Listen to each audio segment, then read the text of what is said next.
Welcome back to the Love Your Story podcast. Today, we are picking up the story archetype discussion, specifically the archetype of the herald. Remember in episode 72 when we talked about the threshold guardian and the things that test us to see how badly we want what we think we want?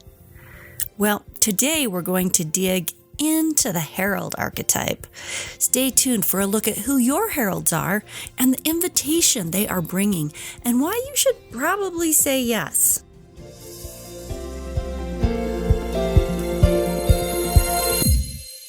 Stories are our lives in language. Welcome to the Love Your Story podcast.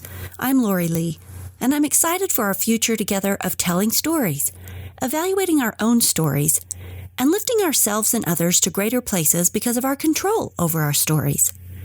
This podcast is about empowerment and giving you, the listener, ideas to work with in making your stories work for you. Story power serves you best when you know how to use it.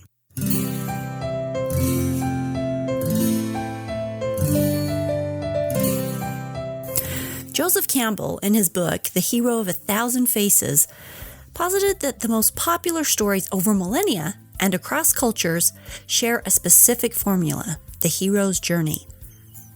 You've probably heard of it before. It's a pretty popular concept. And you have consumed this monomyth in pop culture classics like Star Wars, The Matrix, Harry Potter, Lord of the Rings, to name just a few. The hero's journey has a specific plot structure, but it also has a repeating cast of characters known as character archetypes. Archetypes tell us the role a character plays in the story. In this case, in your life story, in my life story. Thinking about the characters in your story, or the people in your story as these pivotal characters, adds a bit of a perspective shift that often provides clarity to your story, and also a little bit of distance, so you get that different perspective. But most of all, when we look closely, the archetypes of story provide sort of the handbook for life, an instruction manual on the art of human stories and creating and recognizing your own hero's journey as you live out your life.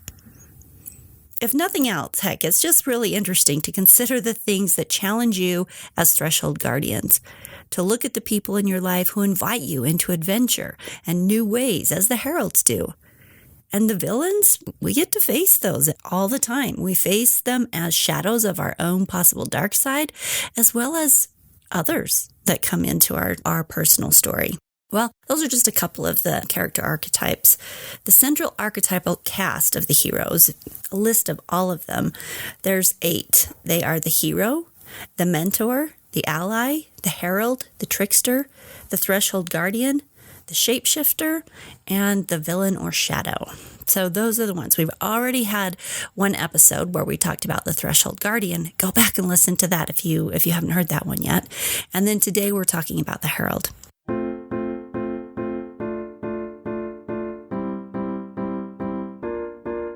According to the definition on Mythcreants, Fantasy and Science Fiction, it's a website for storytellers, quote, "The herald appears near the beginning to announce the need for a change in the hero's life. They are the catalyst that sets the whole adventure in motion. While they often bring news of a threat in a distant land, they can also simply show a dissatisfied hero a tempting glimpse of a new life. Occasionally, they single the hero out, picking them for a journey that they wouldn't otherwise take," unquote. So why do we care who the heralds are in our stories? I don't know. Maybe you don't. But the reason I do is because they are key players in the directions that we head in our lives, that I head in my life. They may be in the script for a very short moment, but the role they play is incredibly significant. And that merits at least a 15-minute conversation. So here we are. And also, once I have identified the heralds in my own story, they take on sort of a pedestal place in my book because they are the catalysts, the instigators for my greatest pivotal events. They opened the doors to adventure. They introduced me to things I needed to be introduced to. Life is one big journey, and within it, we take lots of different kinds of journeys. We take emotional journeys. We take learning journeys. We take professional journeys and journeys through relationships. We take literal journeys filled with travel and adventure. And the heralds who extend those invitations to us, the heralds who show us the door, well, they have a special place in my heart.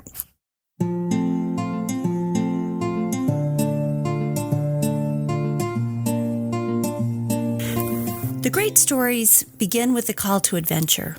The human spirit is born to explore and grow, and change is happening to us all the time. But often it's our choice as to whether or not we accept the invitation. We have to act when the herald shows up, because if we don't, we simply don't embark on that adventure, and that doesn't become a part of our story. So let's talk about some heralds we're familiar with from pop culture. You'll get a clearer idea of what a herald actually is. So R2-D2, he brought the message of Princess Leia that started Luke on the journey of his life. The letter announcing the ball in the Cinderella story opened the door to magic and happily ever after. And yes, a herald can be a letter calling you to an adventure or a dream, or a herald doesn't necessarily have to be a person. Another example, in The Hobbit, Gandalf invites Bilbo out onto the adventure from which he may not return, so hard for Bilbo to decide to leave the Shire. But in reality, this adventure ends up defining his entire life, his legacy. It creates everything. If Bilbo had said no and turned down that invitation to adventure, there would have been nothing. He would have lived a quiet, unadventurous life there in the Shire. Just the comparison of the two, you can see what that means. When your herald shows up with a call to adventure, do you take it? Do you not?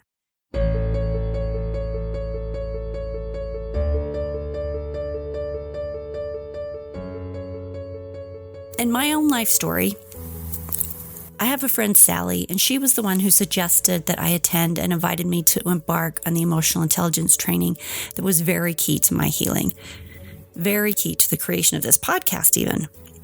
She was my herald. I have another friend, Sandy. She was key in helping me find my way to embarking on the journey of getting my master's program, or getting into my master's program, teaching up at Utah State University, and ultimately adding one of the most important stepping stones into the path of my life.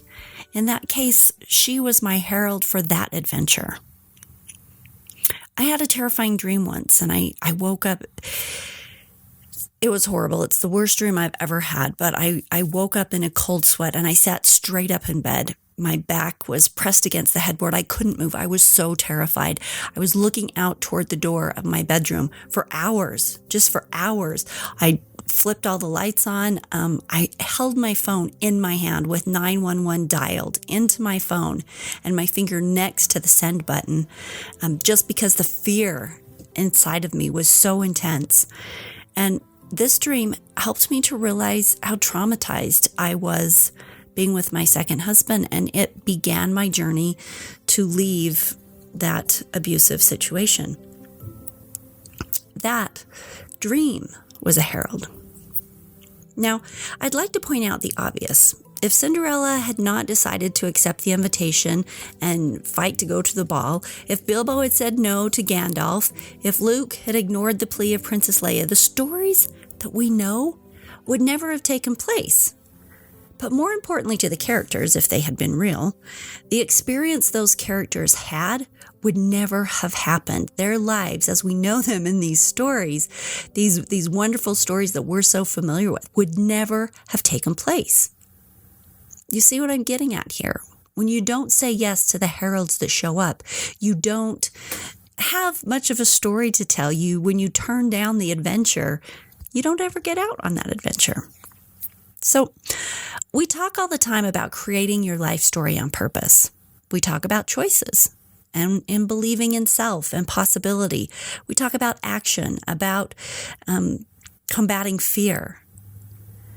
But I know far too many people for whom heralds show up with calls to actions and opportunities that include things like leaving the Shire, or believing in the magic of faith of bigger things, or creating a life outside their comfort zone, or embracing passion and love and things that they would simply love to be a part of, a way they would like to live their life, but they can't or they won't do it, because the fear of failure, the fear that they might make a mistake, the fear just of the possibility of regret, the fear of the unknown freezes them into the lives that they are already tired of. Have you seen the movie Yes Man? In it, Jim Carrey plays a character that promises to say yes to everything anyone asks him to do. It opens up massive opportunities for experiences, for learning, for a relationship. And of course, there's a lot of humor. It's Jim Carrey. But the takeaway is how saying yes to life, yes to opportunities that show up, yes to invitations, yes to the unknown opens doors. And while I'm not suggesting we all relinquish our ethical better judgment, I am suggesting that we cannot embark on the adventures of our lives if we ignore our heralds. When the invitation to adventure or change or the unknown calls us out, the rest of our life awaits. Will we say no and keep writing the same habitually dictated script? Or will we say yes and head out on the yellow brick road on the fight for the universe? Will we go to the ball and see what magic happens? Now, nobody knows what lies ahead in the future, of course, and there's never a guarantee that the adventure you're being called to is going to be filled with bliss. In fact, there's pretty much a guarantee that it won't be, because that's the nature of adventure. You still have to fight Darth Vader. You still have to brave the evil stepmother. You still have to fight trolls and dragons and your inner fears. But that's the friggin' story. That's the story you'll be telling when, like Bilbo, you retell your story at the end of your life. What did you create because you said yes?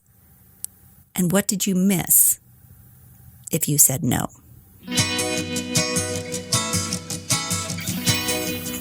We've had a couple episodes where I spoke with the Care family and their choice to heed the call to sell their home, buy a motorhome, and hit all 50 states in 52 weeks with 4 kids in tow. Those are on, if you haven't listened to those, see episode 45 and 61 if you want more of that story. But I asked them not too long ago, a couple weeks ago, if they regretted selling everything, and now that it's almost over and it's time to start over and they've got to, buy a new house and, get back in the swing of things, did they regret selling everything? Did they regret that choice? And it was a resounding no. It was and is an adventure of a lifetime with so many experiences that have built out the beauty of the past year of their lives and the effect that it will have on all of them, their kids, especially in the years moving forward. They said yes to the adventure.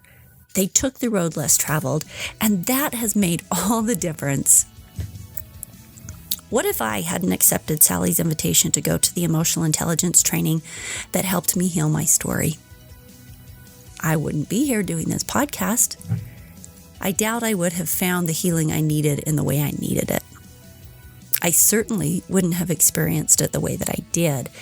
And really, that's a game changer for me. What if I hadn't dared accept the call to embark on a master's program that required me as a single mom supporting 2 sons to drive an hour and a half each way to the university every day, stay up till 3 a.m. grading papers on a regular basis, because I taught at the university also, doing research and homework constantly because a master's program is extremely intense, presenting at other universities, and doing all of this while holding down a full-time job? Well, there were definitely some mud bogs and some dragons to fight in making all of that happen. But what absolutely seemed impossible became possible with all the magic and hard work that a real adventure takes. You too can embark on your own adventures, but that means you have to accept the invitation when the Herald brings it.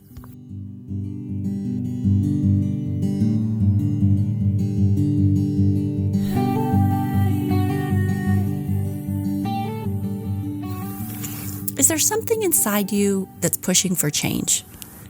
Is there a friend or an opportunity that's offering you a new experience, a new relationship, an adventure? Is there something in your life that grates at you over and over and over? Remember, heralds can be letters, they can be friends, They can be invites. They can be dreams. They can be people you don't know. Watch for your calls to adventure. I'll end with a simple quote from Joseph Campbell. Quote, "The big question is whether you are going to be able to say a hearty yes to your adventure." Unquote. So people, take action. When the Herald proffers you the invite, consider the possibility, not the fear. Say yes to more than you say no to. Answer the calls into your own life story. We'll see you next week. And your challenge for the week is to think about the heralds in your life. Who have they been? What did they offer you? Did you choose to accept the calls? Where has that answer, whatever it was, yes or no, landed you? I will see you next week on the next episode of the Love Your Story podcast, and may you heed the calls into your best life adventure. Share the podcast, leave us a review on iTunes if you will, and always the website's available, loveyourstorypodcast.com. To sign up for a couple important tools to help you create your best life story, there's the 21-day challenge for living your best life story now, and the 5 steps to reframing past stories online course helps you with the past stories that are holding you back. Both of those are available to you. Go to the website and see you next week. Thanks for joining me.